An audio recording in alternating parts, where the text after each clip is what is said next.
we are pursuing of this issue very vigorously, very seriously.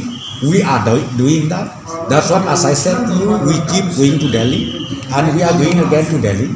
We are still knocking the door of central government.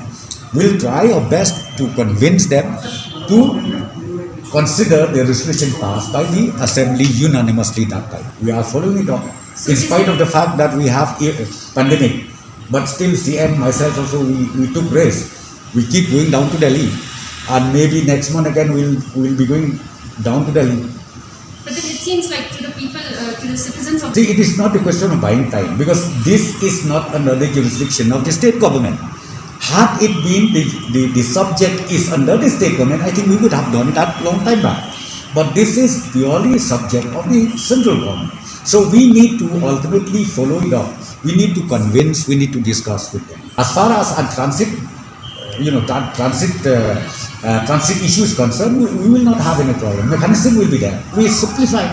There's no question of disturbing the flow movement of the interstate movement, be it from Assam to Silchar or be it from Silchar to again to Assam. We don't have any problem, or to Mizoram. We will not have that problem at all. If you talk about the Principal Act, everything is in place. We have already constituted even the district task force in all the districts, and the district task force has to ultimately implement those Principal Act as it is. And we are doing it now. All the districts, they are doing it now under the chairmanship of the deputy commissioners. We are doing it.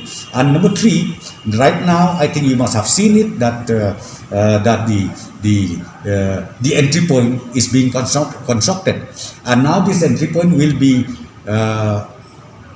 ultimately made it operationalized on or before 15th of December.